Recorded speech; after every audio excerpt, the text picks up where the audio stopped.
Hey, everybody. Welcome to another episode of the Mahi Game Guys board gaming podcast.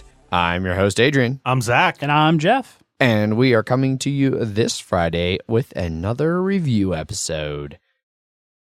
Reviewing some games. Crushing it. One of the things we do over here, sometimes, ostensibly. This week, we are going to be reviewing the first edition of Tsukuyumi Full Moon Down. This is a 2018 game from designer Felix Mertecat. Artist is Felix Mertecat. And it was published by King Raccoon Games. Those Rakens. Yeah. It plays 3 to 5 players, and it takes 90 to 150 minutes. Zach, do you have a rules rundown for us? Yes, I do. In Tsukuyumi, you are vying for control of the fallen moon and its surrounding area. On your turn, you will draft an action card and then activate it over 4 phases. The white phase has you doing 2 different actions, which are moving, event cards, combat, and producing. During the blue phase, you can move up or down an initiative, activate your faction ability, and draw and play event cards. The green phase lets you produce new and upgrade existing units. Red lets you move units and do combat actions. Each action card is unique, giving you access to different levels of these actions. When doing a combat action, you're going to choose one of your combat cards to either attack the units in an area or gain control of the area. After doing its ability, the defender gets to choose a counterattack from the bottom of the card. There's also Oni actions, which let you control a neutral faction to mess with your opponents. After 4 rounds, you're going to count up victory points for missions, faction goals, and area control, and whoever has the most wins. Solid rundown. And how every one of those action cards will soon break those rules. Yeah. Yes. Before we move on to initial thoughts, a couple of different disclaimers for this episode. So not only is this a review copy that was provided to us by a publisher, it was a review copy provided to us by a publisher who is our sponsors, Gray Fox Games, in anticipation of their upcoming Kickstarter, which will launch next Tuesday, the 19th. Mm-hmm. Essentially, the way it kind of worked out is I'd reach out to them about when they thought the new Kickstarter would come up. And Alex was like, well, we'll talk about that, closer to March, because I'm not sure. It might be this, it might be that. He's like, but actually, since I'm talking to you, we think you guys might actually like Tsukuyumi. Would you be interested in reviewing it? And I said, let me ask the guys. And I asked you guys. And Jeff, I believe you were a very enthusiastic yes. I did some research. Yeah. But I was like, oh yeah, this looks cool. Yeah. And then Zach, you gave the okay. And so I got back to him. I was like, yeah, we're on board, man. And 2 days later, we had a copy. Yep. They sent it right over. Yeah. So we got it real quick. But yeah, just for those of you who think that things like that might influence different people's objective. Yeah, and it's also that they sponsor specifically our Wednesday episodes. Yeah. They don't sponsor Fridays. So this episode is not sponsored by them. No part of our sponsorship agreement involves us agreeing to cover their games. Yes. It's purely if we choose to, we want to. It's either sometimes we've reached out to them and been like, hey, we actually would be interested in covering this, like City of Gears. Yeah. Or like this, or they reach out and they say, hey, we think you guys would actually like this game if you'd be interested in reviewing it. Yeah. So I really like the relationship we have with them. But I do feel that, especially since some people really feel that might color objectivity. Yes. We want to be up front. So you can take what we say with different variations of salt. Yes. Sea salt, fine grain. Pink Himalayan. Yes, yep. A nice espresso sea salt too that I've seen. Yeah. So let's move over to some initial thoughts. So I'll go ahead and start with this one. My initial thoughts going into this game were really mixed. They describe it online as a no luck kind of game. A no luck combat system. I mean, on BGG, it specifically says Tsukuyumi is a no luck board game. It doesn't even specify combat. Turns out that's not entirely true, which we'll come to. But the theme, it's weird. It's very, not quite anime, but it's close to anime manga type stuff that I don't really get into. Yeah. It's giant mech suits fighting weird monsters. The moon is crashed. I mean, it's Japanese folklore a little bit that the moon is actually a kami, which is a Japanese god. And that's just those are themes that just don't get to me. I've never cared for anything even close to that. It seemed like a game that was going to be long and very theme heavy. I didn't think it, like my initial thoughts of it. I mean, I don't know Well, where some of this, also was an area control game, which you don't like too. Yeah, I don't like area control games. But like the no luck thing appealed to me, and I don't know. I would say I was pretty pessimistic about this game, to the point where Gray Fox being like, "Hey, we think you guys would like this game," and I was like, "Well, some of us might like this game." I went into it. Let me ask the guys. Yeah, I hope you don't really refer to us as the guys. No, I think I said, Okay. let me ask Okay. Zach and Jeff. I think. I don't know. I could look at my text history and we Okay. could find out. Let's hash this out on air right now. Yeah. But, you know, I would say I was a little bit pessimistic as to whether I would actually like this game, whether it would actually be up my alley. I thought this seemed like a very heavily thematic game that wouldn't give me what I look for in games. What about you, Zach? What were your thoughts going in? I didn't really. I probably knew the least about this before we first played, but just knowing roughly what the theme was and that it was like you basically for all those reasons you're like, oh, I don't know about that. I'd be like, all right, I'm interested in trying this out. And I was like, a no luck game. I don't know about that, but so I was neutrally positive, positively neutral. Any one of those I words. was positively neutral. Yeah. I was Okay. on the positive side of neutral. We'll say that. Okay. Just barely over the scale. Yes. Yeah. Okay. Jeff, what about you? I remember we were getting it in, and then I looked. Well, you had asked about getting it in, and I did some like little research online, and it seemed like it wasn't really out there in any big number, but it seemed fairly well received of what little bit was out there because it was an older Kickstarter game from last year. 2017. Older game from Well, last I mean, year. for Kickstarter, that's a while. But Yeah. it's like No, I know what you 2017, mean. and it was like 8.4 on BGG with like 300 ratings. Yeah. which you told me that, and I was like, well, that's a little surprising. Yeah, not a ton of ratings out there, but it seems like there wasn't. It was just a Kickstarter, and there wasn't really any retail. Maybe very vague amounts, little bits of it. It was but from a German company, so if it was Yeah. retail, it may have just been Europe only. yes, yeah. But I was like, it looks a little bit like. I mean, it has hexes, so it looks like Twilight Imperium. Yeah. It's got all these factions. The action system looks interesting, and I haven't really heard anything like bad about it. And then we did the unboxing. And it was like, Jesus Christ, It was there's so endless Oh my and endless God. amount of components, and which I was like, we'll get into in Yeah, components. yes. And I was like, all right, I'm looking forward to learning this game. And then I found out there wasn't really many rule videos online, so you had to actually learn from the rule book. Oh God. Which we'll also talk about. Yes. All right. Well, I think that wraps up our initial thoughts there kind of nicely. So let's go ahead and talk about those components. We sat down to do like a group unboxing. It was like some weird day where we couldn't decide on what to play or we didn't have enough time to actually play something. So we're like, well, we got like 3 different games sitting here on my shelf that need to be punched and organized and sorted. And so we each took a game. I took Dinogenics, Zach took Fallout, and Jeff took Tsukuyumi. Zach and I both finished punching and organizing our games, and Jeff was still working on Tsukuyumi. Still punching. And so we helped him finish that out. There are a ton of components in the first edition box. It's a big box already. Yeah. And it's full.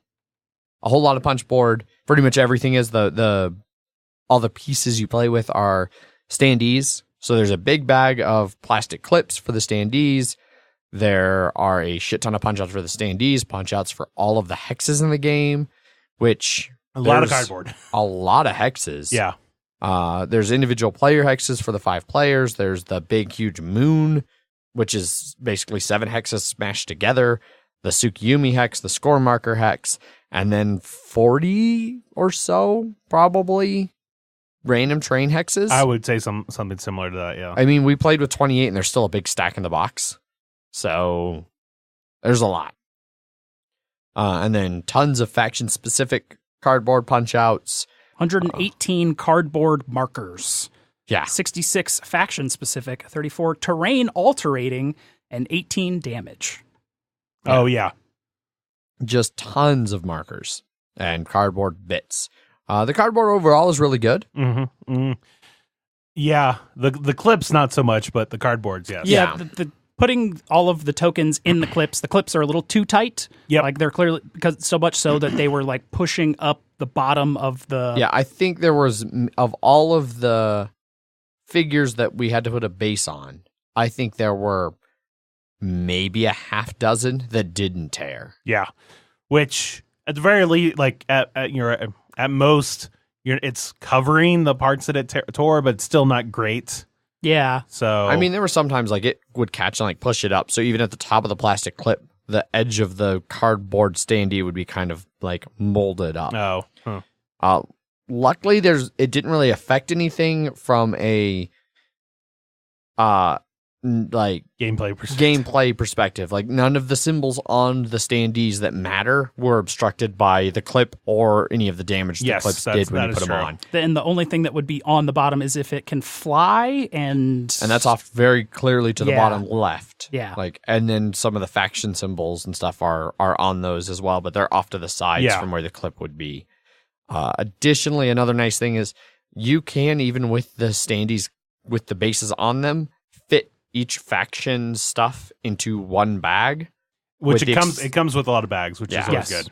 The only exception being one specific race, the like insect mutated group. So the Dark Seed and the Boar Horde, or whatever they're called. Boar Lords. They both have 2 bags. One the Warlords only has one.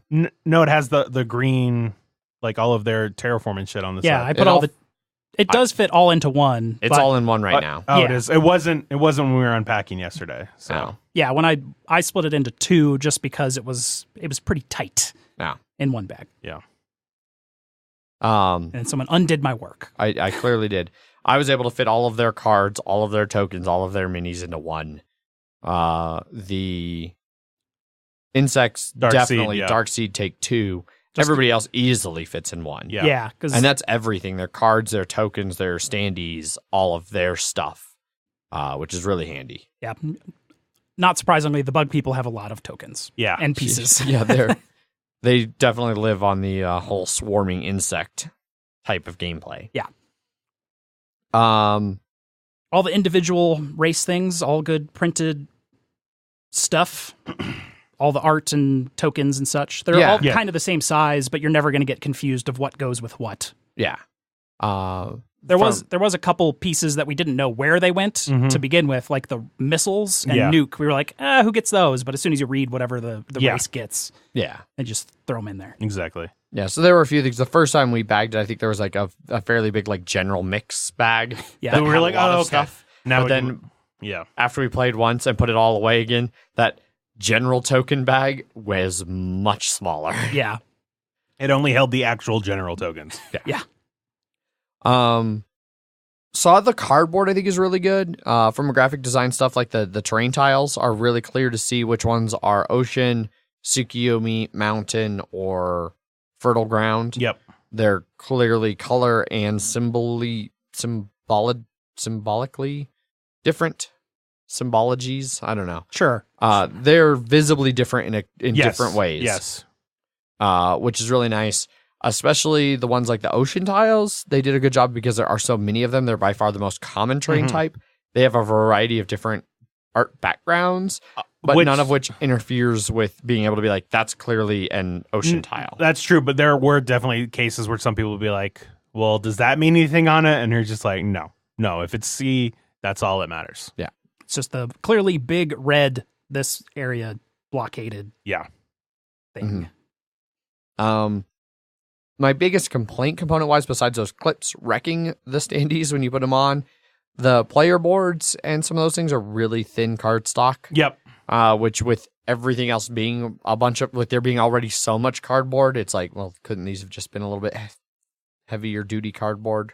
Just even a little bit thicker cardstock. It's pretty thin cardstock.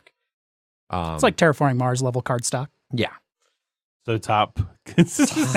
One of the top components of all time. Yeah. I never said that the cardstock part of that was true. There's that. And then there's like 3 player aids, 3 or 4 player aids. Which is weird. Because it goes up to 5 players. Yeah, it goes up to 5 players. And luckily, the only time we needed more than 3 of them like we were playing with more than 3 players. Adrian and I had already played 2 to 3 games. So we were just like, oh, we can just share this one because we know where most of the shit means anyway. Yeah. But I agree, it's weird that if the game can go to 5 players, why not just have 5? 5-player raids. It would be nice. All of the terrain tiles are actually double-sided that have like a burnt other side to it. Which is for an expansion. Which is an expansion-only content. Yep. Which I'm not sure we'll bring this up, but it seems like there's a lot of expansion-only stuff that this game references a lot in the main rulebook. Yes. Which, I mean, it's good that it's there. Yeah. But it's also like... This game was clearly designed to be with that expansion. Yeah. I think that's a good time to transition over to rules and rules explanation, actually. Yeah. Because there's not really a lot else to cover for components. It's a lot of cards are good. A lot of cardboard. Art is good on it, too. Yeah. Art's good. It's got a good style. Yes, it does. It's very consistent. And it comes with a cool comic book that sort of explains all of the factions, like backgrounds, and gives a little flavor to it. Yeah. Which I appreciate. Mm-hmm. So officially moving over to rules and rules explanation here. Unfortunately, the trend of us praising things about this game crashes to a halt here. The rules were translated from German, I believe. Mm-hmm. Yep. And it shows. They weren't written in English, and so there's a lot of grammatic. It's not the worst one I've seen. It's not the World Council, but yeah, it's not great. Yeah.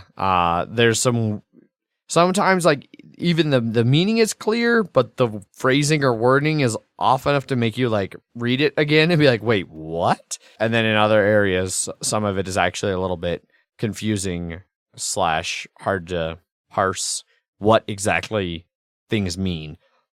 You know, in some situations, they'll use like where you have a control marker. And then in other times they'll be like where you've conquered. And then there's a difference between conquered and conquer. And that all kind of plays into effect depending on what goals are out there and certain action cards and things that all have just sometimes slightly different phrasing. It's just not quite consistent enough across everything. And that's something that I know the new Kickstarter is addressing, that the rules are being rewritten in English specifically. It's not a translated rule set. Yeah. Right. And I also had to learn this game from the rulebook because the rulebook file that's on BGG is still the original Kickstarter like prototype. Yeah. And not the final It rulebook. hasn't been updated. And then for the videos, there's King Raccoon did a couple files. Yeah. But like for people reviewing and how to play, there were like Sam Healy from Dice Tower, this other guy, and then a bunch of German videos. So yeah, you had slim pickings for video learning. Yes. So it was definitely a lot of book reading, which is not normal anymore. You always expect like, I'm going to go watch a video. Yep. But this was a game, I guess, niche enough to not really hit any of the major rules people. Yes. Yeah. That sounds right. Which is too bad, I think, because the rules are actually pretty straightforward. Yeah. It wasn't hard to learn. You just kind of had to. Yeah. Once you get past the rulebook issues, like learning and teaching the game's easy. Yeah, and it's just like what does your faction? It's like Root in the sense it's like, oh, how does my faction work in this rule set? Yeah. What's my niche? Yeah. Which, and thankfully, like even less than Root, it's not quite as asymmetric as that, to where like combat's the same for everybody. Yes. Conquering is the same for everybody. Yes. Everybody does everything the same. Just different factions are good at different things. Yeah. You know, like if you're the big mech guys, your mechs have typically way more health, way more attack, and way, way more control than anybody else, but you only have a couple of them. Whereas the bugs, they don't have many, or they don't have high value, but they have many. They have hordes. They have hordes of them. Yeah. So and they get a shit ton of extra production to help them get even more of their horde out. They just spam shit everywhere. Which I think the faction boards did a good job of explaining your faction, especially because on the back side it tells you most of anything you need to know about your, like what this character does, what this one does, what these upgrades mean, and stuff like that. Yeah. There were definitely some instances, especially with like the Cyber Samurai, where we had edge cases of like, well, how does this interact with other things like that? And in that case, the rule book was, because there's like a codex that like explains, hey, you know, here's how these combat cards work, and these cards work, which is very useful. It's useful, but there's still some questions where we're like, how does this work? Yeah. And like the Slim Pickens for videos, there's Slim Pickens on BGG for answers. Good God. And if you search for Tsukuyumi and things, you get a bunch of weird results a good chunk of the time. You get a lot of Naruto stuff because of Tsukuyumi. Yeah. There is an FAQ on BGG, but not as... And most of the FAQ to me was like, it was the kind of FAQ where I was looking over the first like 20 questions. I was like, how are these even questions? These are things that are clear in the rules. Yeah. Like, I didn't go through the whole FAQ, but a good chunk of the ones I skimmed, they were the normal kind of stuff where it's like, man, some people just cannot read the rule book at all. And I didn't think they were that hard to get. I don't know. We taught it to a variety of people, some regular gamers, some not very regular gamers, and it took like 15 to 30 minutes at most. Yeah, and the 30 minutes was somebody who isn't a super regular gamer who was just, it was repeating the same thing multiple times. Yeah. I feel like 2 or 3 times just to really make sure it clicked for them. And then they weren't a regular gamer who plays these kinds of games, and so that's fair. You know, and they ended up getting it and were able to play the game and do really well in the game overall. No, basically once you get started, it mostly just makes sense how things go. So yeah, like we taught Wes in our most recent game, and at one point he had mentioned that he thought his faction, when he sat down and was looking at it, like, holy shit, this is a complicated faction. But then as soon as he started playing, he was like, oh, it's actually not complicated at all. It's really straightforward. Yeah. And I feel like that's kind of how the game is. It seems complicated, but ends up playing really straightforward. Yeah. Which I think lets us move over to gameplay. Speaking of it playing really straightforward. I think one of the reasons why it plays fairly straightforward is because you have fairly straightforward goals. It's just at the end of the game, you want to control things. So it's all about like trying to get control of areas. Yeah. And then you have your own faction goal, which clearly states what it has to do. Yep. Everybody has their own unique for those. And then there are unique missions out, which clearly state what you have to do. It's not, so it's just all, and the fact that it's only 3 to 5 rounds, depending, 4 is normal. You don't have a lot of time to, just sort of kick the can down, down the hall or whatever that fucking thing is. I don't know that saying. I think it's kick the can down the road. Down the road. Okay, there we go. I don't know. I never really kicked many cans. So. I don't think I have either. Yeah. I think you're right, and I think that's one of the things that really saves this game is that 3 to 5 rounds. Like, we never played a 5-round game, but we played 3 and 4, and I think that those both feel about right. Like, 3 does feel a bit short. Yes. But 4 feels like... it doesn't feel like you're changing how the game plays with that 4th round. It's more of it, but it's just another round for you to accomplish your goals, and it's, Yeah, but it's never felt like it dragged out. Yes. Like, even in a 3-player game where I feel like in a 3-player game is where things are going to be the most equal in terms of, like, territory that's available and things you can do and, like, getting good action cards to draft and everything. It at 4, it felt like you were still crunched for time, like... The game is ending. I need to still be doing things to earn points. Yeah. I never once felt like I was in a position where it's like, okay, I have the game won. I just have to defend. It was always like, I need to do things to make sure I'm in this. Yeah. Like, I need to be proactive in every phase of the game. And I think that's really good for this game. It doesn't ever bog down. The only time it does, I think, is because you can get AP in this game. A little. I've definitely seen it. And then if it's happening on other people that are like, normally like all the actions, the different, because it's split into a bunch of different phases. It's like I do my white, which is just 2 actions, which is like usually, like I said, you build a unit or you upgrade a unit or you move your guys or you do one, like you're usually doing one thing. So you do 2 of the 4 things. Yeah. And so that generally goes pretty quick. And then in the blues, like everybody does their own blues, and then everybody does their own greens, and then everyone does their own reds. And so it's fairly split up. So you're not, it's not too often where you're not doing your turn, I guess I could say. The only time I felt like, and it never really happened for me, but I could see it happen for other people, is if they picked an action card that only really had one phase on it.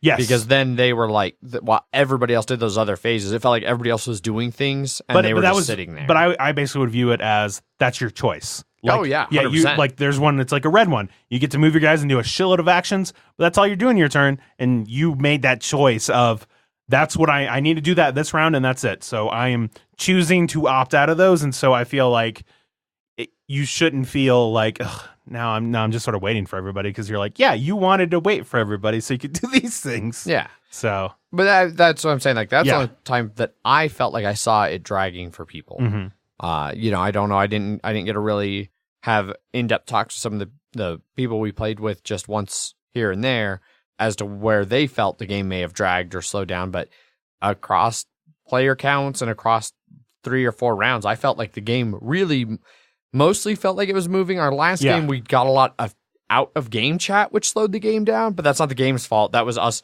actively not playing the game and just chatting around the game. Yes.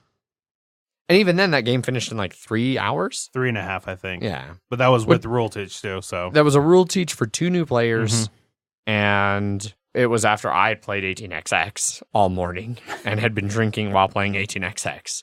And so I was super chatty, which I think hurt. Like, normally I try to keep, especially a game like this, moving. Like, all right, whose turn is it? Who's doing actions? Like, it's got clear actions, and there's not a lot of room for cascading, like, effects. Like, it's not something where you need to do a lot of math on your turn. It's, if I do this thing, I get 1 point. If I don't do this thing, I don't get points. It's not, if I do this, I get 10 now, but maybe 10 later. But if I do it a different way, I get 12 now and 8 later. But will that pay off? There's not a lot of that kind of number crunching. Yes. Thankfully. Yeah. Yes. I guess the most number crunching is adding up how much health and conquest they have. Combat and conquest, but that's super easy in the sense you just look and then you're like, you either have it or you don't. Yeah. And it's not. So when we were talking earlier about how the game says it's a no luck thing, I would say for combat, it is 100% no luck. Yep. Because you know if you're going to win. You know if you're going to win. And when you play the card, you already either kill them or conquest the area. Yeah. And then they do a counterattack, which obviously you can't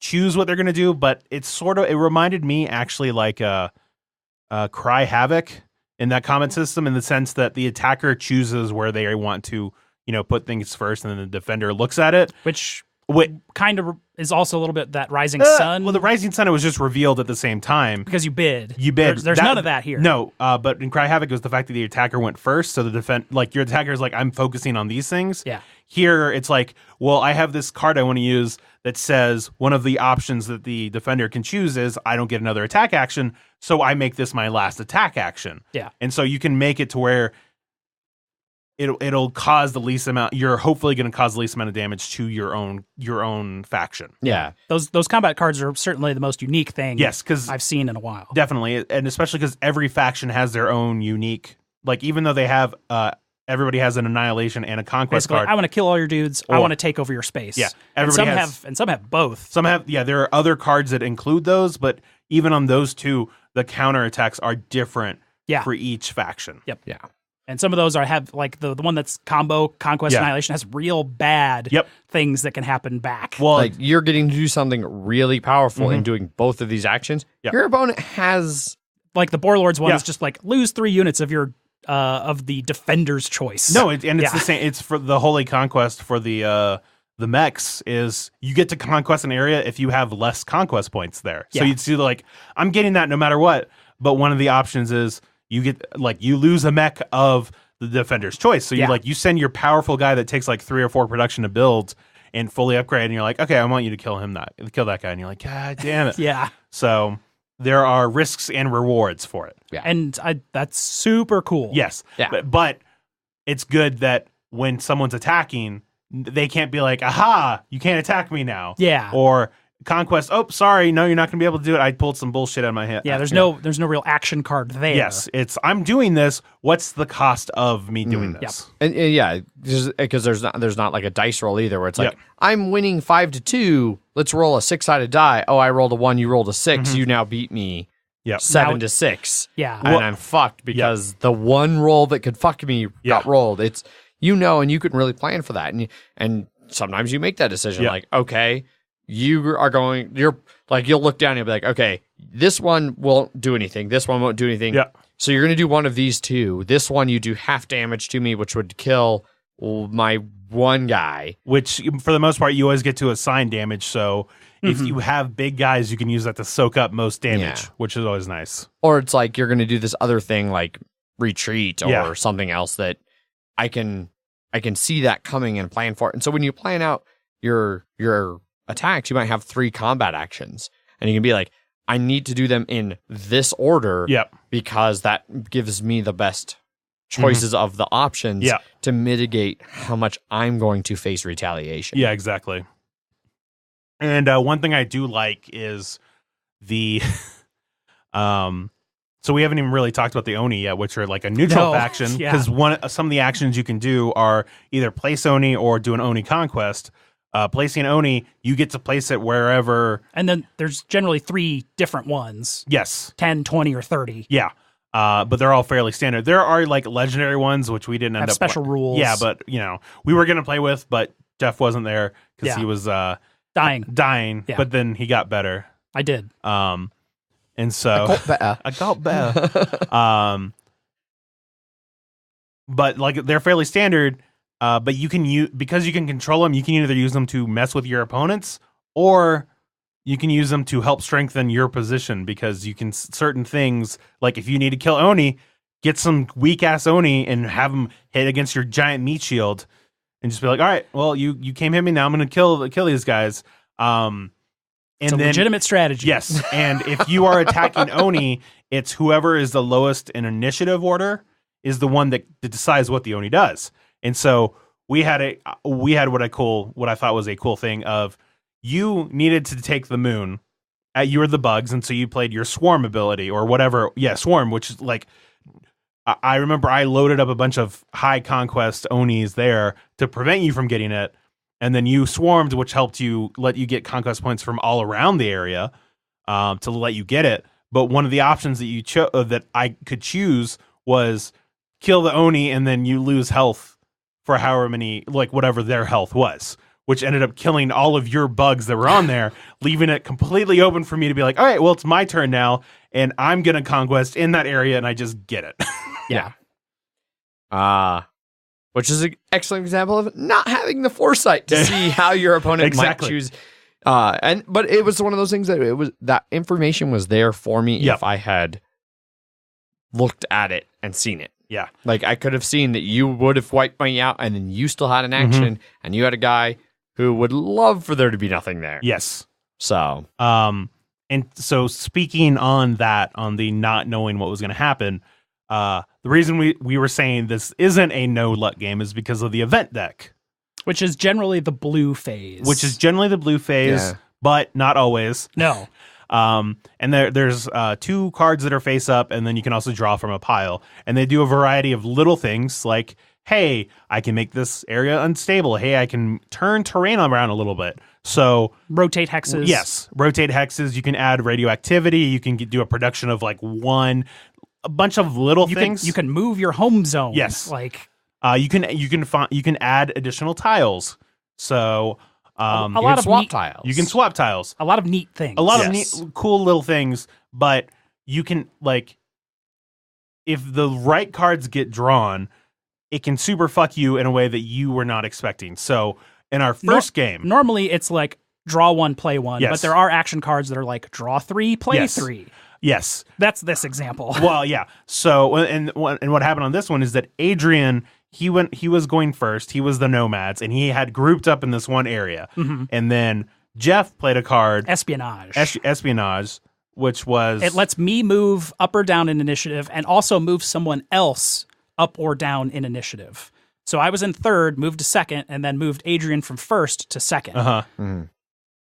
Which then made it so he was like, I got to do other stuff before he could. Well, it wasn't just that. Later phases. Yeah, later phase. But what it was is that you played you were able to make an area unstable. Yep. And then you also had a card that said, because normally for radioactivity, it's either in unstable spaces or spaces with no units. Yep.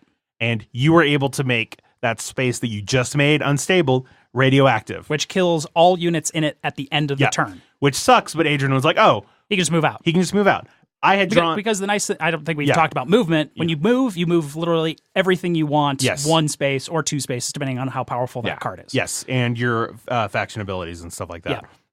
But then it was my turn. So like I said, Adrian had gone first. Yep. And then he had done his blue phase. And then you did your blue phase. And then I drew my event card for blue phase. And it was oil, which basically meant I could choose an area and no faction or nobody can move from that zone. An unstable space. An unstable space. Yep. And so Adrian had like 80% of his troops in one area. There was so many troops. It was fine at the start of his turn, and then it went from unstable to radioactive and oil, so he couldn't. So couldn't move. Yeah, which I chose not to do because it was literally our first learning game. It was our learning game, and I know, like a lot of us, like if you have a real bad first experience with a game, you can just be like, man, fuck this game. Well, because that was where like so much. The one thing that kept me interested in this game initially was the no luck. Exactly, and that felt like I got so fucked by luck. Yes, and it was even worse. It was just the cherry on the top of that shit fucking pie was that I was playing as the generic boring human dudes whose faction ability is that I can choose to make myself immune to radiation. And I went first in the blue phase, and I was like, there's no radiation anywhere near me. I don't need that ability. And then, boom, radiation. I was like, okay, I can still move out. No big deal. Oil, you're not moving out. And I was like, oh, no. Yeah. To be fair, I argued for you to do it because I understood completely why you would. And I could understand that by that point, I'd seen where they really meant no luck combat. Yes. And there is other luck in the game. And it would have objectively been by far the best 100%. Spot. So that's why I gave you a super asterisks when you ended up winning that game. Yes. But it was this is a learning game. This isn't going to help us learn to just be like, all right, now, Adrian, you're out of the game now. It's just it would help you learn how fucked you can be and still maybe have a chance to compete. You're not wrong, but also...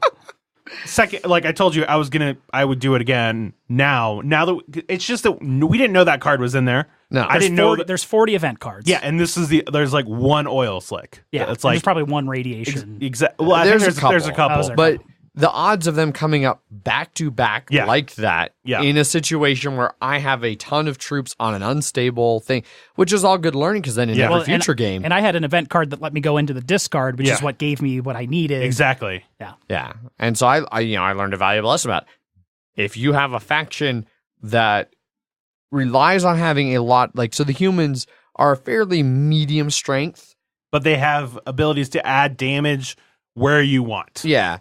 And so you need numbers, but you don't need to cluster. Like the insects can cluster, and if you get wiped out, fuck it, you'll throw you'll throw 7 or 8 back out the next round. Yeah, it wouldn't have hurt as bad if that had happened to me as the insects. But as the humans, I made a huge tactical error in cramming everybody together on an unstable space. Yeah, like you can cram together, just don't do it unstable because so much shit can happen unstable. Which we know. So. And there is still a chance that. I think one of the action cards is make a space unstable, and it can be a space that somebody occupies. No, that's what happened. That's what Jeff had. That's right. There was because it wasn't even unstable to start. Exactly. That's where. So that's why I felt fine not doing it that round just because. You'll only see that trio because I forgot it was a trio of things. Even yeah. It was so insanely unlucky for you that we didn't even know we could do. Yeah, that's and for. To give this game a fair shot, I didn't want to. By the way, Paul, if he's listening to this episode, is freaking out right now that you didn't fuck me up. I guarantee you, he's like, that was the stupidest thing Zach has ever done in his entire life. Like I said, learning game, I'm okay with it, and I super appreciate it. Yeah. Yeah. mean, we could talk a bit about the factions. Yeah, let's do that. Sure. There's the Boar Lords, Yes. who are kind of your middle of the road, that can upgrade their piglets to Yes. like warriors to like super warriors. Oh, dong! The dong, yeah. You can go from a boar to like a boar maiden to a boar Warrior, maybe? something like that, but it clearly turns from a female boar with Like 4 exposed boar breasts. to the boar lord or whatever his name is. Yeah. Straight up Like a hanging dong. big boar soldier hanging dong. Wow. Yeah. I missed that. There's some graphic art in here that I didn't I do have realize to until like say- my third play. Yeah, I noticed the Boar Lords have the most weird.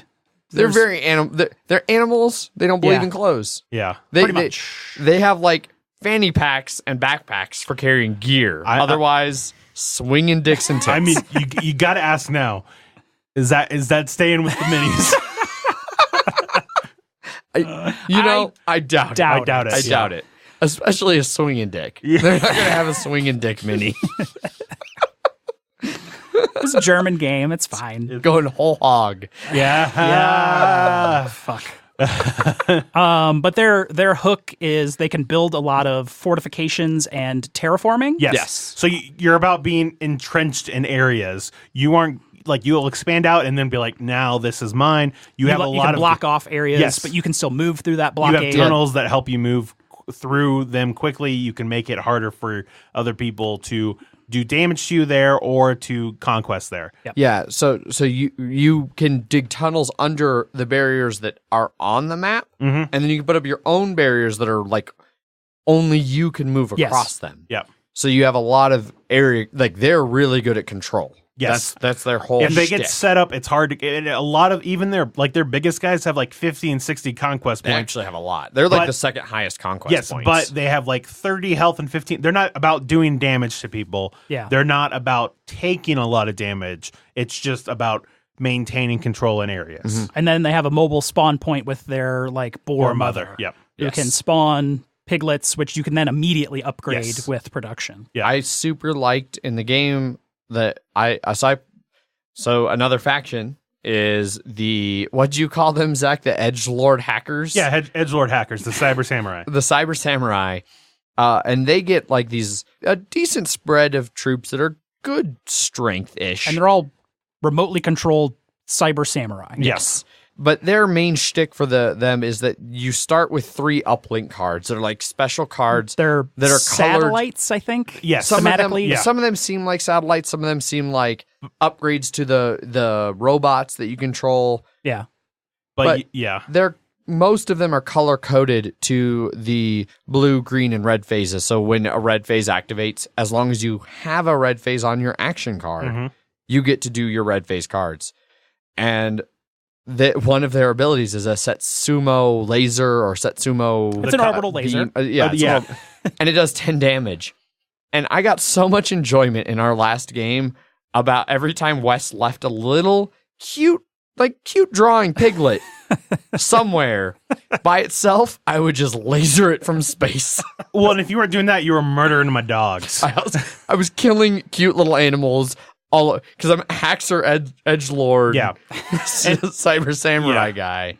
Just lasering cute things Yeah. from space. Which the reason I call them that is because, like you said, the satellite uplinks, they're unlocking when you build it, you get new abilities. So normally for counterattack, you get to choose one option, and then it's just like, oh, I have Bushido. Oh, now I can do 2 counterattacks. like, yeah. And sorry, no, you guys can go here. I built a force field, or you can't activate your abilities over here. Like it was just a whole, yeah. They're very denial. Yes. So if the Boar Lords are control, the Cyber Samurai are very denial. Like nobody can cross this barrier. Mm-hmm. All of your faction specific tokens, like if you're the Boar Lords, your control tokens, all that, none of those affect that tile where you Yep. just spent a lot of time putting them.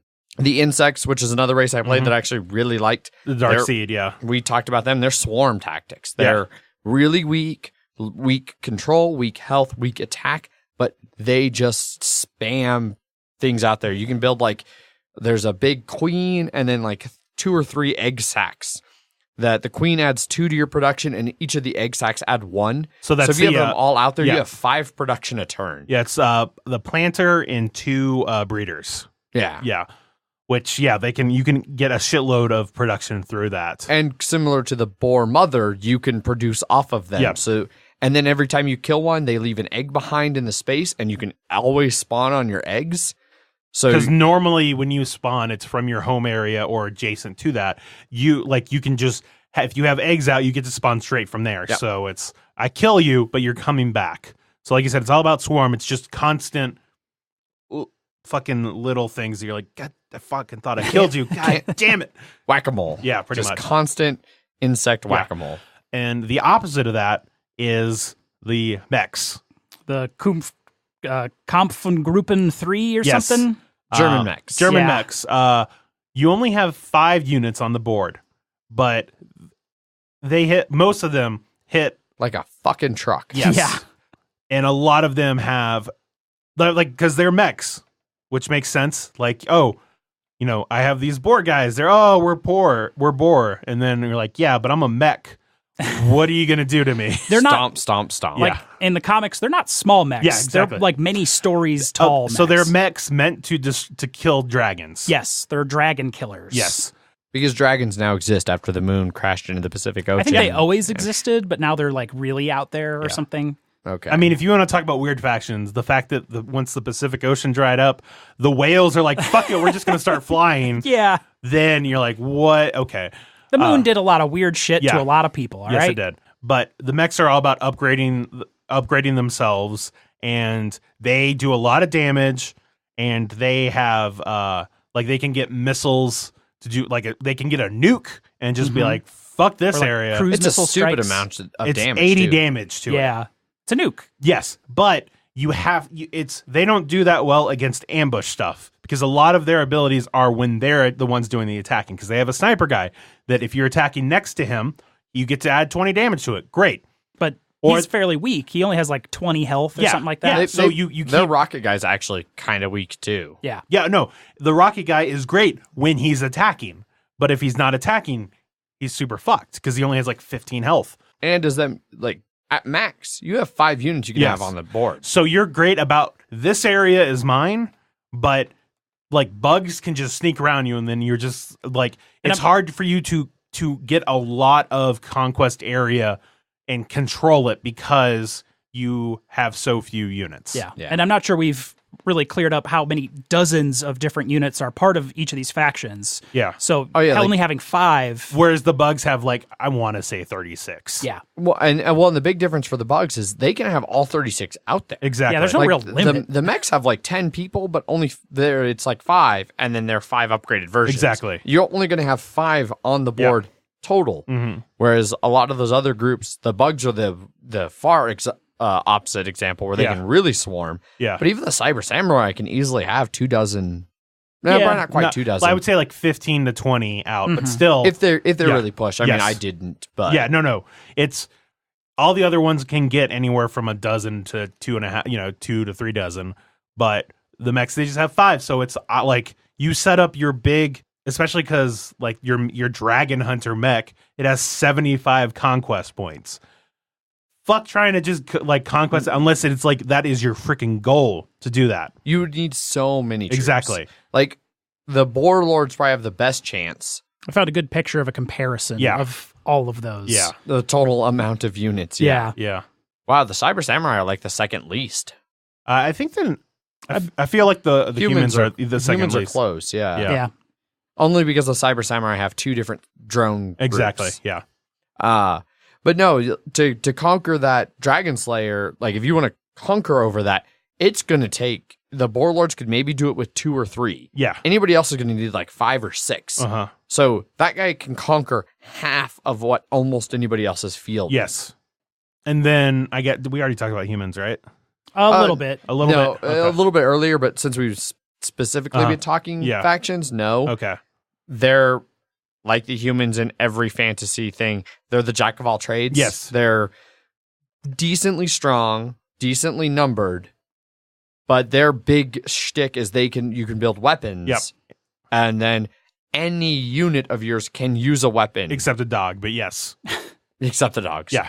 You have not trained Fido well enough. Because they normally don't, like, a lot of them have like 0 attack regularly, but if you use a weapon, you can get anywhere from +10 to +25 damage on it. So you can, like, they're fairly weak on their own, but you can, if you send them in the right and you plan to make sure you have the right weapons for it, you can do a lot of damage, which makes sense. Yeah. Because a regular human, what is he going to do against a boar? Like a charging, like with just his hands and nothing. He's not doing shit. Get gored. Exactly. So that's why you throw a grenade in its mouth, then it blows up. Yes. The other thing they do really well is they've got their mine guys. Yeah. So they can lay down a good defensive perimeter of mines, and each mine does 15 damage, and you can activate those when somebody moves in. So it's like, you brought a force in, I've got 4 mines that do 15 each. I'm doing 60 damage to you when you move into this space. So it's, and they have a special rule where it actually goes, like, the defender doesn't assign normally. It goes like weakest to strongest. Weakest to strongest. Yeah. So it rips through their weak stuff. Yeah. And as the humans, you get to decide if you set it off. Yeah. So if their weakest guy is 60 and you have 45 of mines, you're like, no, big mech guy. I'm not going to use my mines on you. I'm going to wait until the insects come. Yeah. Like, here, you come through. You're fine. Just stomp around the corner. Ignore me. Yeah. I'm going to blow up some insects a little bit later. Yeah. And through all of the different factions, because they have different strengths and weaknesses, their battle cards match that. So, like I said, the mechs, like, a lot of their cards are about attacking. So that's why, like, you're looking over here and you're like, I should probably be attacking more with these guys. The humans, they have shit where, like, they can take a position, like, it lets you, like, conquest and annihilate, but using your weapons only and shit like that. Or your they had, like, one other one too, I don't remember what it was.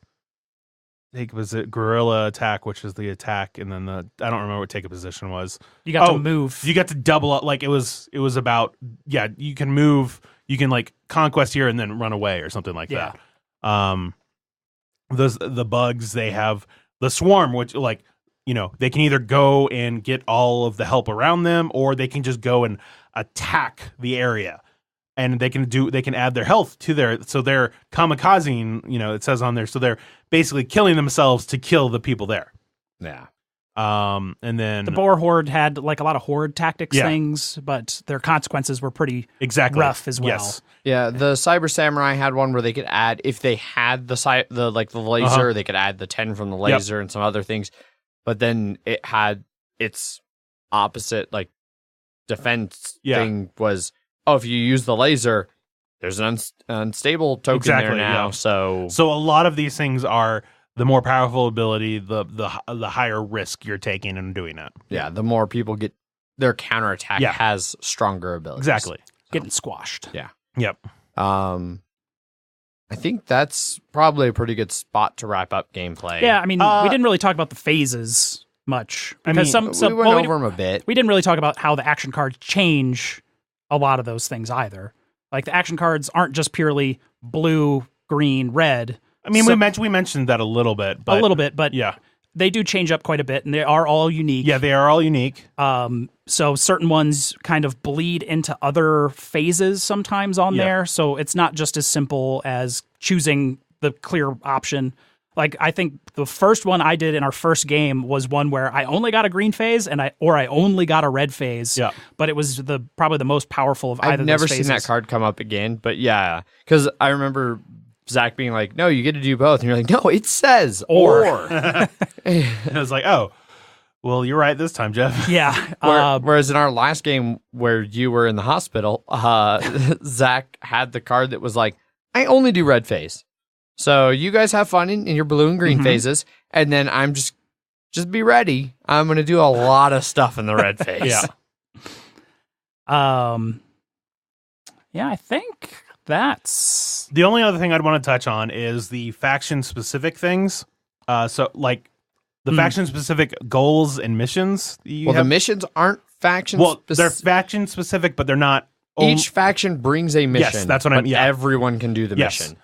They would be similar to the what are they in Twilight Imperium? The mission cards, The public objective. public objectives. objectives. So if every public objective in TI was tied to a race, so you're playing with the ghosts, they have this public objective. Yeah. That's how this is. Like, I'm playing the humans, I have my own personal goal, and then I have a public objective. Yeah, which changes what you're looking for in each game, but also they are wildly different in how easy they are to accomplish. Yeah. I would say that's true for the individual goals. The public missions I felt were all pretty straightforward. Kill 3 Oni, kill 3 enemies, control one of each of the 3 main territories. So my only problem with them are the Cyber Samurai ones, just because you can literally get it when the game starts. Like turn 0. Turn 0, you can set up, and then it's like now you have it, and then for your faction specific one, the geo mapping or whatever it is, you have to have that plus a Tsukuyumi area. Yep. That's 2 points. That's a lot easier 3 than points. Well, I mean 3 points for both of them. Yeah. But normally, especially when we were playing 3 players, everybody got that on the first, like turn 0. Everybody set up, and we all have that one. So, but then it's the fact that like that faction ability or that faction goal is just to have those 4 things, and then you get 2 points. And then like the bugs are conquer 6 areas in 1 round. The bugs are so hard. Or the conquer 4 areas, like already conquered areas for the humans, or kill 6 Oni in 1 turn for the mechs. Or I don't know what the boards were like 10 land or something Control like that. 10 Yeah. spaces. Conquer Which- 10 spaces. which- I think the boars are hard. I Yeah. think the insects, the dark seed, are hard. No. Everybody else is doable. And then you're right, the Cyber Samurai are like gimmies. Yeah. So I feel that it's weird that theirs is so much. I mean, I understand. It's like, hey, controlling land. Cool. It just it felt weird. It's just like, you only have to have 4 areas, and it's super easy to plan around getting that immediately. You could have done it on your first turn. You didn't. I could have done the public one first turn. Wait, I couldn't have done all 3 of them first turn. Your public one, you could have done at the start of your turn. Yes. The start, and then your first move could have been you move to the Tsukuyumi area near you and then conquer that. Yeah. So it just feels weird that one is so much easier than all of the others. Like the boar one, I'm not ever getting on turn 1. Take Yeah. 10 spaces. Yeah. Like The only thing I can consider for maybe balancing that out is I feel like I've played now 3 of the 5 factions. Yep, and same here. I've won with 3 of the 5 factions. I felt the least capable as the Cyber Samurais overall. Like, yes, It's funny. I felt the least capable as the humans. see, I actually ended up really like. I didn't like the humans at the first couple turns, but I grew to really like them. Whereas the Cyber Samurai, I loved for my first. Well, aside from me making a tactical error and Wes immediately taking advantage of it. Aside from that, I liked them early, but as the game drug on, I felt less and less powerful with them. I felt the humans as I could get pistols back easily, and then I could start building up grenades and rifles. And the mines, like the longer the game went, the more mines I had, the more protection I had. Well, you also didn't have, I will say, as the humans, you didn't have the Cyber Samurai fucking with you, which is because like nullifying your mines or attacking little guys that are off doing their own things. Yeah. So it's hard to say. Yeah. Because of the specific situations of each game. Because playing like our first game, we were the mechs, the boar lords, and the humans. The 3 basic ones. The 3 basic ones. The next one, it was the Cyber Samurai, the Dark Seed, and then the mechs. That played completely different. Oh yeah. Than the other ones. And then our next one with 4 was everybody except for the bugs, and that still played very different. Like having the 3 basic ones, but having the Cyber Samurai in there definitely threw a wrench into a lot of the things that you were wanting to do. Yeah. And that's I think the strongest thing I can say about these, and it makes it hard to objectively say that I think the Cyber Samurai have it too easy with their starting objectives. Like, I mean, I feel that is the only thing I can say is that their starting objectives are objectively easier than everybody else's.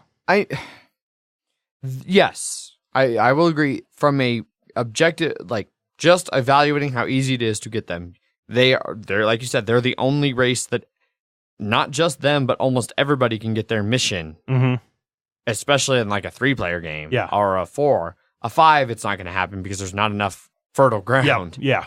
But in the lower player counts, yes, multiple people can just claim that mission right away. But I think their balance comes in where they struggle in other areas. So, like, the insects, I mean, theirs is objectively hard conquering 6 areas, but given, again, how much they can spread. Yeah. And the hardest thing with them was actually it wasn't getting their people into place to conquer 6. It was being able to do 6 combat actions that could all be conquered. Exactly. So, but they, like you said, I mean, they're built around conquering areas. Yeah. So that's maybe if it was just the Cyber Samurai, you had to have that at the end of the game or something like that. Like, that's the only one I could think of that would be like, then you could plan, because that'd be so fucking hard. Especially because if you're anywhere near the front, everybody's going to gang on to just taking one of your territory. Well, yes. Yeah. So I think that's too far of a swing. But yeah. But no, I definitely feel that it's the fact that once you get it, then you're just off doing your own thing, and then it's just normal area control, except you've got 3 points already locked down. I think the big thing that I think makes it feel fair to me is that their mission, not only can they do it from the start, a lot of people can. No, that one is, I mean, that one's fine. It just feels weird that for just the mission wise, everybody can just do it, and then it just, like the other one, like fighting Oni, killing people, it requires you to do something during the game, which in very, very few instances was someone not able to do that immediately before the game even really started. Yeah. So I'm just saying, I hope they're looking at that for an update, but we'll see. Yeah, we will. I think that covers gameplay. Yeah. To an exhaustive amount. Yes. So I think we can move into some final thoughts, especially because I think a lot of this is getting into final thoughts. I wanted to throw in a little bit about the expansion Okay. that we didn't have. We didn't get the expansion. We didn't get the expansion. The expansion added 4 factions. It was called After the Moonfall. There was like the weird whale birds. Yeah. The dragons. Lords of the Sea, I think they were called. The dragons, which are the Fireborn or whatever. There was like an African faction that had like mutated elephants and rhinoceros mounts and cool stuff like that. And then there was another one that was like a panda one that was like the Sentinels. Yes. Which had a very unique, from what I read, a win condition. Like if all the Oni were wiped off the map at any point, they just auto win. And then the expansion had like 14 new tiles, a bunch of new Oni, and some other like epic event cards and things like that. The expansion box is as big as the regular box, because I assume the punch boards are just that big. But you can I would hope that you could fit all of that in the main box. But yeah, I mean it's pretty tight for what we have now with all the factions. I thought Adrian put a bunch of that cardboard on the bottom. Yeah. Oh, that's right. Yeah. Yep. Hey, you get to throw that away. Good. So. I like to make a game fit. But it seemed like all of this expansion stuff, I really wish was in the main game to give it a little more variety, because it seemed like there was supposed to be like extra mission cards per faction. Yeah. Because it seemed like you were supposed to, I think even in the rulebook it said choose one at random. I was like, well, there's only one. Yeah. So yeah, maybe that would help with it too. And also, like, I even know that the Sentinels, the panda guys, they straight up didn't get a punch out for their initiative order, and people are like, "Hey, can we get this? Can we get can you print it out for us?" And they're like, "Sorry, no." It was printed blank, I think. Yes, and then they're like, "You have the initiative order on the sheet, so just use one of their other tokens." And it's like, really? Yeah. So I'm glad, but it seemed like so much of the base game was designed around these expansions. Like that other side of all the terrain tiles has the Fireborn side. Fireborn fucking useless without in the base expansion. Yeah.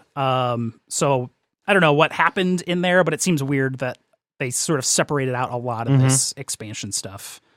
But it would be cool to play with all those, but I have no idea how to get this expansion now. Yeah, good fucking luck. Like, Yeah. kickstart the new minis one, and I hopefully can kind of upgrade whatever version that we have, because final thoughts. Well, I was going to say one other thing too, just real quick, is that one of the expansions that came out was a 2-player expansion. Yeah. Which we also don't have. Yeah. But I'm curious to see if they're going to keep that. But also, I know that some of when dealing with 2 players, certain races just couldn't play against other races. Yeah, there was too imbalanced. Because it was too imbalanced. Like doing mechs versus bugs. You're not going to be able to stop the bugs from just spreading out everywhere. That's literally the mech comic in the book is the bugs annihilating a mech. Yeah.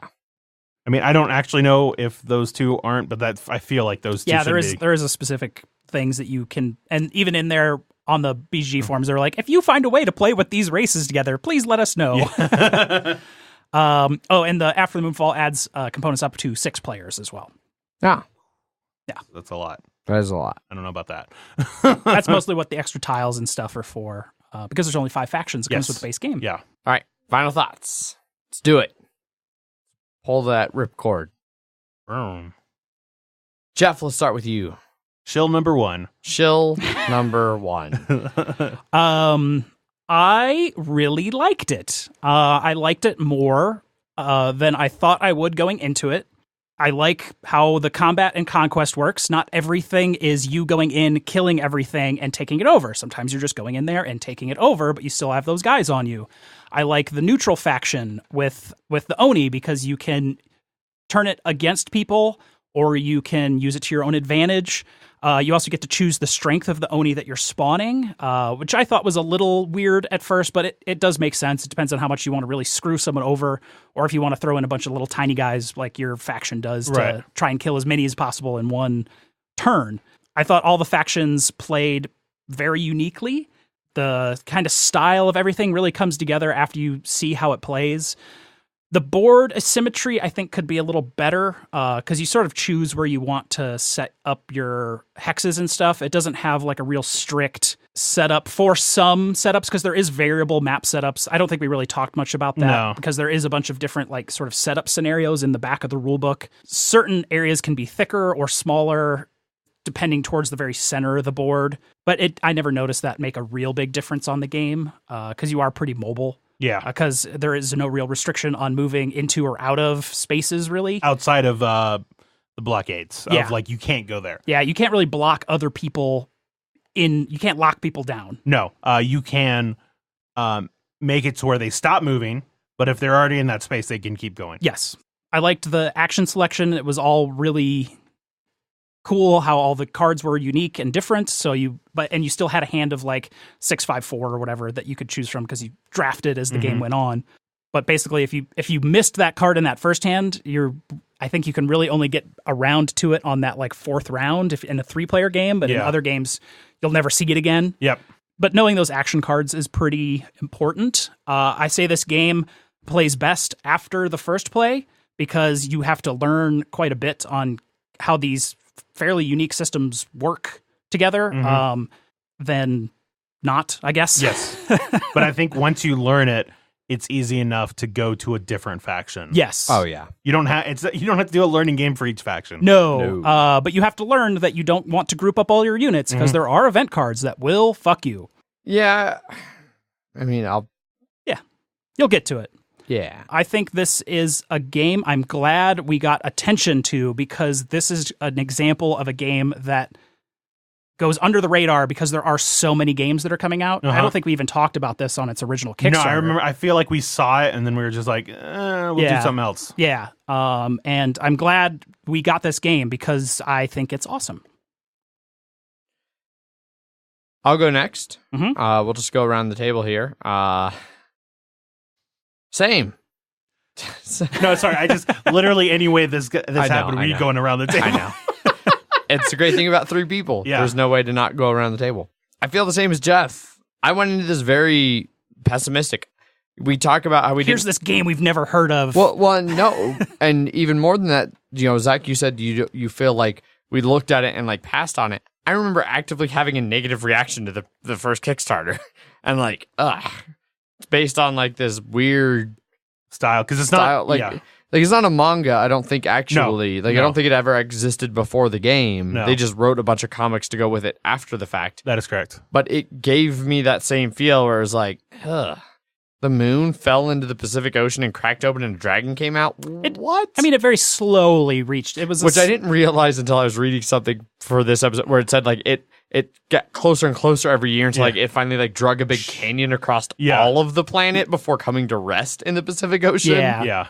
So there's a lot more widespread destruction. Mm-hmm. Yeah, it wasn't just and it falls and it lands. But that was kind of like how when I was pitching this to people to come play it with us to review it, I was like, all right, so it's basically an asymmetric area control kind of war game-ish thing in a world where the moon crashed to Earth into the Pacific and it dried up all the Pacific and then it hatched and a dragon came out and then things got weird. And everybody's like, wait, and then things got weird? Like, it's not already weird? And I distinctly remember that theme turning me off so hard when we saw that Kickstarter. And I think it was a weird time when there are other good Kickstarters. Like, we weren't hurting for Kickstarter coverage, so it was easy to be like, no. Do you guys care about it? No, you don't? Okay, cool, it's gone. And just moved on from it. And, I'd known before Gray Fox even offered us the review copy saying they thought we would like it, it was a game we were talking about for our spot on the end of the Wednesday episodes. Like, we knew a new Kickstarter was coming. And even then, it didn't really pique my interest. And when Alex said, hey, I think you guys would like this, I was like, I don't think I'm going to like this. And then I played it, and holy shit, it's good. It's not truly luck-free, like their BGG listing says, a luck-free game. It should be combat luck-free, but the combat is luck-free. And depending on how you define luck, you could, I guess, maybe argue it's luck-free, but there is randomness. There's randomness in the initial deal of action cards. There's randomness in the event cards. Those are the main two, really. Because if you need to, there are a couple ones that say you don't get the right amount, like you need to conquer 3 areas in order to win, and it's just like, you can't, like, you can conquer none or one, and then you're like, well, shit. Yeah. So there are some random issues that come up, but they're ones that in the grand scheme of the game don't bother me. Like the core meat of the game is luck-free enough that I feel it's a game you can have a long-term strategy and try and execute. You need to have the ability to adapt, as some of those events and other players' actions will affect what you can do. Like I had one action card that was like do 5 production, and you were playing the Dark Seed right next to me. The bugs, and I was like, I'm not giving you this. I want to do other things, but I'm not letting you produce fucking 10 things. Yeah, that would have been ridiculous. Yeah. So there is some randomness in there, but I think it's not enough to detract from the core of the game. I agree with what Jeff was saying. Each of the factions actually really feel unique, but in a way that's better than like Vast, where like in Vast, you had to learn a different game for each asymmetric faction. In this one, you're all playing the same game. You're all doing the same things, but they feel very different. In that regard, it's more like Root was compared to Vast, where you're at least playing the same game. You're not all just doing your own fucking thing. Mm-hmm. I wish that there had been more of the expansion stuff included in the base game, even just a little bit more. Maybe there's 6 factions and you can choose 5 of them. So, because as it is now in the base game, a 5-player game will always be the same set of factions. It'll play different because it'll be a different layout. It'll be different cards that come out in the order of those things, which will drastically affect the game. But the core reality of who is doing what is going to be the same, which is a little bit unfortunate. And I wish that was a little bit different. I'm interested to see how they address the change from standees to minis because of some of those things. We'll talk about the differences here in a second. But I really liked it. It's a good game. I'm jealous that Jeff had the chance to already call dibs on it. And also, it played regularly in like less than 2 hours. Like 2... A 3-player. I mean, even the 4-player game, it took 3.5 hours, but it should have been less there was just a lot of sitting around chatting. And it was new players. I Yeah. think that's always going to add something to it. I could easily see a 5-player learning game being like 4 hours, and then a 5-player with that same group being like 2.5 to 3 the next time. So that hour and 50 minutes, or the 150 minutes. Yeah. So, yeah. But that's me. Zach, how about you? Well, I mean, I get why you wanted to go second, because we all like it. And so you get less to say uniquely, say that is uniquely. different. Yeah, it's different if you're the third person. But pretty much you guys nailed it. I like you said, Jeff, I like the combat. I like the decisions you're making in the combat. It's deterministic, but not in a way that made it feel like just like procedural. Procedural is like there are actual decisions that you're making and trying to take shit into consideration when you're doing those things to mitigate bad shit happening to you. Mm-hmm. I like that all the action cards are unique, and there are varying degrees of how different each one of them are from each other. And some of the ones that are really cool, like you get to straight up remove counters from like territory markers from somebody's board. They no longer have it conquested. Exactly. Or you're moving other people around, or it makes it easier for you to conquest. Or it's like, hey, this is a production heavy round. This is a combat heavy round. This is a event card heavy round. And there are other cards that like, hey, you do one big thing or like 8 small things, and which one works for you. Mm-hmm.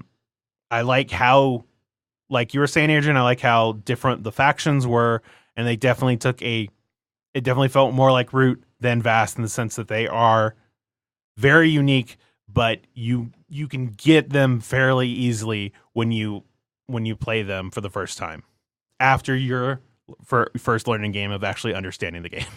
Yes. Every person that we had play the games with us came away really liking the game.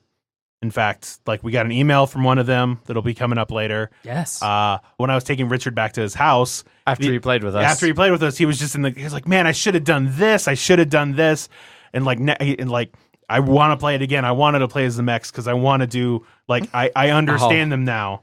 The best part about that game was when I was like in the last round when I attacked him a couple times. He's like, "Dude, you're just letting Zach win." Yeah. I was like, and you told him, you're like, Adrian doesn't play that way. Yeah. Like whatever Adrian's doing, he's doing because he thinks it's like gets him closest to winning. And I won. Yeah. I was like, and I was like, I didn't want to tell you anything, Richard, but I wasn't doing that like because it was just the best for me. It was because that I thought I could win. Yes. And I was like, yeah, that's. I like your criticism of Wes, where it's like, oh, Wes was in between you and me, and he got you early, but he didn't keep the boot on your neck. Yes. You have to keep a boot on your neck. You got to keep Adrian down, or he squirms away and finds a way to win.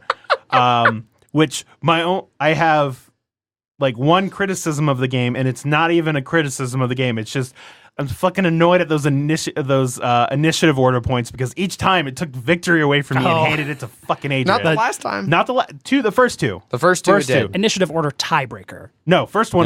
No, the points that you get for initiative order. First player gets 2 points. Yeah. Second player gets 1 point. 3 and 4 get nothing. Yeah. And Gotcha. then they're the tiebreaker. Then they're the tiebreakers. Okay. So it can be double powerful if Yeah. you're first person. You're 2 points behind. Oh, now you're caught up and you have the tiebreaker. Yes. Mm-hmm. So knowing you should, Keep initiative in mind. Be aware. exactly. Yeah. So usually on that last round, you'll see a lot of initiative order change.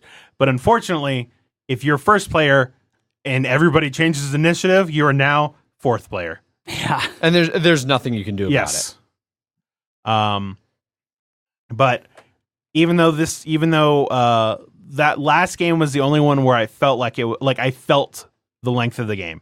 And like you said, that was just due to a lot of talking, all There that was stuff. so All the much. other ones where it's 2 or even 3 hours, like we were done, and I was like, "Shit, that took 3 hours." It didn't feel like that at all. I felt like I was constantly engaged in the game because, every time someone's doing shit, the map is big, but there's a lot of empty areas that you don't really care about, and so there's a lot of contention in the game, which I liked. Yeah, it's not an area control game No. where you can kind of do your own thing. You're going to be fighting and Yes. killing each other. Yeah. usually with area control games, I like more people, but I thought it worked really well with just 3 players. I think it gave you a good, like the map was small enough that you're affecting both players. Whereas like when we were playing with 4, Adrian, there was like near the end of the game, we were both like, well, I can't affect Adrian and Adrian can't affect me. Mm-hmm. And we ended up in first and second. And it was like, I wanted to change, but I just couldn't. Yeah, because I think Richard even had said something about that, about like why I wasn't going after you. And I was like, I cannot get to him. Yep. I would love to, because I thought you were close to maybe keeping me from winning, and I would have loved to have stolen a territory from you right there at the end. No, but nope. Fucking Wes and Richard did it instead. So I was like, God damn it. I mean, to be fair, I was encouraging it as much as possible with like, hacker edgelords have disabled the mines here, Wesley. I didn't say it out loud. But like, dude, there's those mines conveniently don't work right now. Yep. But yeah, it's I definitely enjoyed it. I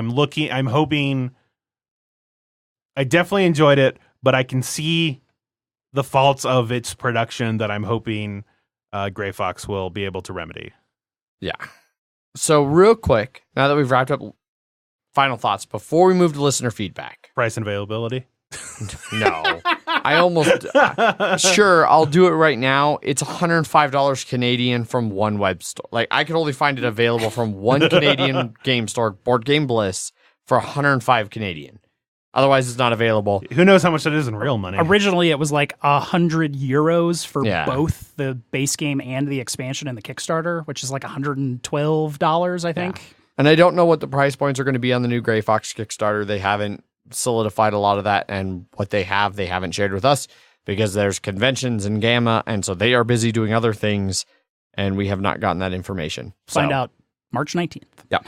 With everyone else. Yep. And then we'll cover it on Kickstarter the Wednesday following, so you'll know about it then as well. But real quick, before we do listener feedback, let's talk about the differences that we know of, and maybe what some of our concerns are. So I'll start, just to kind of give a little bit of framework here. What we know of the new Kickstarter, it's going to be replacing the standees with minis. They are cleaning up the rule book, and I think they're tweaking a little bit of the graphic design.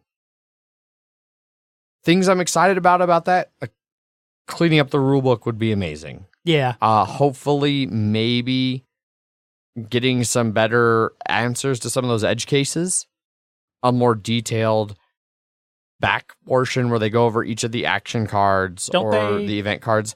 They do a decent amount. I want to say every action card and every event card is in that book. I don't know if every event card is. Okay. Well, some probably are pretty easy. But a lot of the information is in the books. The books do have a lot. The poor translations hurts a little bit, and some of the edge cases aren't quite resolved. We'll see. I know they are using the FAQ on BGG to address how they changed the rule book to try and answer those FAQ questions in the rule book, which I'm excited about. I am a little bit nervous to see how they handle the transition from the standees that show conquest, health, and attack very clearly and legibly on each of the standees into miniatures that are then spread all across the map. That is one of my one major reservation with it too, especially if like you said, we don't know what it's going to look like.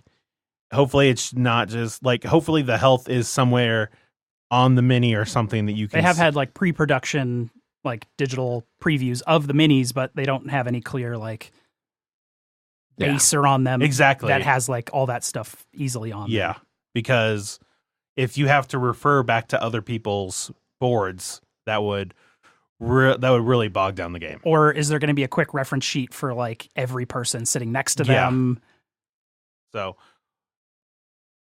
don't want to have to be asking all the health questions every time you're trying to look at specific spaces. So those are some of the things I'm interested in and nervous about from the new Kickstarter that we'll hopefully have answers about next Wednesday. What about you guys? Is there anything other than those two things that you were excited about or nervous about from the Kickstarter? Well, and also, I'm going to assume that they're not going to have as many minis as they have standees right now. I mean, that would feel like you'd cut back on a lot of what this game is. Well, and so I'm curious if it's like if you cut like 2 off of everybody, then it's like I don't know if they're like obviously it's not like only Even if you just merged them, like you don't necessarily need the same art. Like, well, not even just that. I just mean Like the Oni had a lot of different arts Yes. for them. yeah. I don't think they're going to make No. a unique model for each one of those. No, I'm not expecting. Yeah. I'm not expecting that. Because like I every medium size and large size was like totally unique Yeah. from another one, right? yes. So I would assume there may be like 2 to 3 different ones or something like that. Yeah. But I guess I would say these minis aren't going to be very big. Maybe that could, maybe that's that could be something too. because But then you'd hope like the mechs and stuff would be bigger. oh yeah, I would So- want those to be big. Yeah. Those to be big, cool minis. But I mean, you could probably do like smaller scale minis for a lot of them where they're not huge, but it seems like these have a lot of detail Yeah. on the renders so Mhm. far. yeah. Okay. And also, you don't need that 3D moon thing in the middle of the board. Yeah. Yeah. I don't know. All right. Let's move over to some listener feedback. Yes. Zach, there were no posts over on the BGG, correct? That is correct. All right. But we did have one email. Emails at milehighgameguys.com if you would like to send us an email, like Noland has. Player thoughts on Tsukuyumi from our game. Hello, Adrian, Jeff, and that other guy. Oh, we forgot to mention that too. Oh, yeah. When we were looking for a third to play because you were out at Blood Bowl, Uh-huh. and so I just posted in the local gaming, like, hey, who wants to come join us? On our Slack channel. yeah. Yes. And he was like, "Hey, I can actually make it to one." And so I showed up early to set up the thing, and then Adrian was gonna show up a little bit later. So Nolan gets here, and he's like, "I'm setting up," and he's like, we talk a little, and he's like, "So are you the one of the guys that stood in for Jeff when he was out when he broke out?" And I was like, "No, I'm the second host." He's just like. There's a good like couple seconds of awkwardness there, but it was just because I was the only one he had met. So and he was just like, of course, this like you're you happen to be the one that's here, the only one I haven't met, so I didn't know. Yeah. Yeah. And so when I showed up and joined them, and I was like, hey, Nolan, hey, Zach, how things going? And Nolan was like, so I didn't recognize Zach when I showed up. Like he owned up to it like right away. I was like, oh, cool, okay. Yeah. That'll happen sometimes. So, the other guy. Yes. I had the pleasure of playing Tsukuyumi with you tonight, and I thought it would be useful to share my thoughts to use in your review podcast. I'm going to try and follow your review format, but I proved how good my memory is. So this should be close at best. Initial thoughts. When I saw the request for folks to show up early to game night on Slack, I offered to come down. I had no idea what this game is. The fact it starts with a silent T meant I didn't recognize it as the game you have talked about in the Gray Fox show notes on the show. Understandable. Before I left the house, my wife asked what I would be playing with you. I replied, Suka Shuma Thingamabob, and it was suggested I do a little research. One YouTube video later, I was worried. The game was worried the game was going to be needlessly complex and a bit of a slog. Components. I think the component quality in the game is very good. I always like modular boards as they contribute to replays. The cardboard chits and stands were sturdy and well illustrated. I know your comments from that Gray Fox is about to do a reprint with minis. As much as I love minis in general, I think that might take away from this game. The stands communicate information well. Unless they somehow put the same information on the mini, on the base perhaps, it will be harder to sort our combats. Gameplay. Overall, the game went much faster and smoother than I expected. I particularly liked the use of the draft mechanic in the action card selection. Perhaps this was partially due to the faction I picked, the mechs, and every choice felt like it had weight. With the mechs, you have very few units, and that meant I had to be very careful with how I used my military assets. The last round in particular was something I will remember. While planning what would be my final attacks, I realized I had ended up in the first player position. This was despite the fact that I was quietly avoiding that. I didn't want you two to go going after me and taking territory when I couldn't respond, so I had one of my big defender mechs standing on a double point space. I had to decide if I would have him walk away and take a normal tile from Adrian or stay put to ensure Adrian didn't take the double value space from me. I had a feeling that choice was going to decide the game and was the only time I felt AP. In the end, I called it wrong. I didn't notice that the bugs I was worried about couldn't move due to the aliens, Oni, maybe. Yeah. Oni. Yeah, and my tile was safe. In the end, that 1 point I could have taken from Adrian gave him the win. By the way, I think I had to have miscounted my points. I should have been a solid third. Oh. Ah. Final thoughts. I like this game a lot more than I expected. It seems to be a follow. Yeah, Theme. As stated in gameplay, almost none of my choices felt like they were not important. The way the factions play so different, the drafting of action cards, the modular board, all led to a lot of replay. Fortunately, I don't think my wife would care for this one, so it is unlikely to find a home in our collection. That said, I would love to play again. Thanks for letting me take part, Noland. Thank you. Yes, for thank sending you. us an email. Yeah, Jeff rarely gets emails during these reviews. This is very true. Right. So damn you for not sending it on a BGG. Yeah, just post that whole thing to BGG. No, it was great. It was nice getting to play a game with Nolan. Yes, definitely.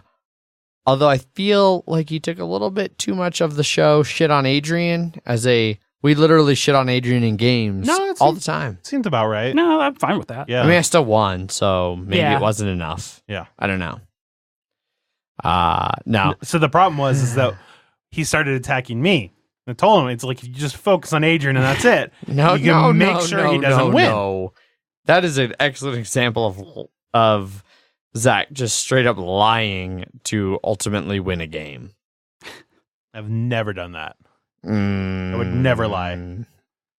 Heavily deceive. Obfuscate. Cool. That wraps up our review. If you would like to get a hold of us, there are a bunch of different ways to do that. You can send us emails. Emails at milehighgameguys.com. You can find us over on Twitter, where I tweet under at MHGameGuys. I am Zach_MHGG. I am Jeff_MHGG. We have a BGG guild number 2731, where you can leave feedback on episode posts both before and after you listen to them, including the one that is up right now as you're listening to this for next week's Q&A episode. It's been a little while since we've done a Mile High Game Guys Put to the Question, so we're doing another one for episode 135.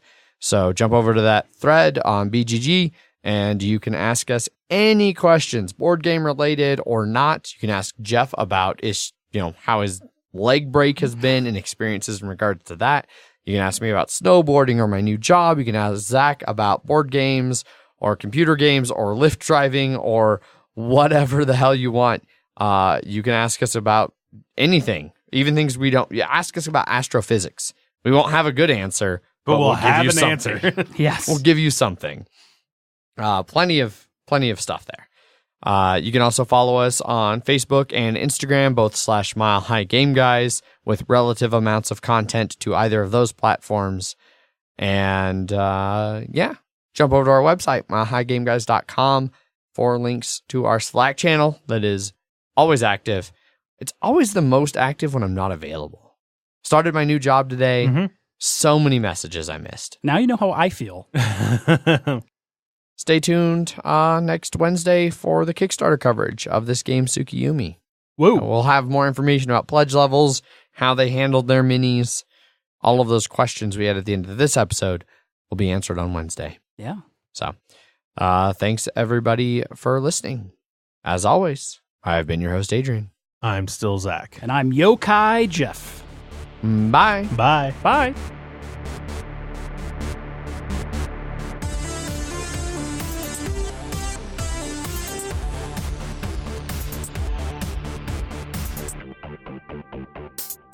Right on. Before we move over to listener feedback, which is at the end of the It's the end of the episode. So before we do the end of the episode, we should do the entire rest of the episode. Like we said, the outro's the new intro. Yeah. Punchboard Media, where we all bring something to the table. Pull up a chair at punchboardmedia.com.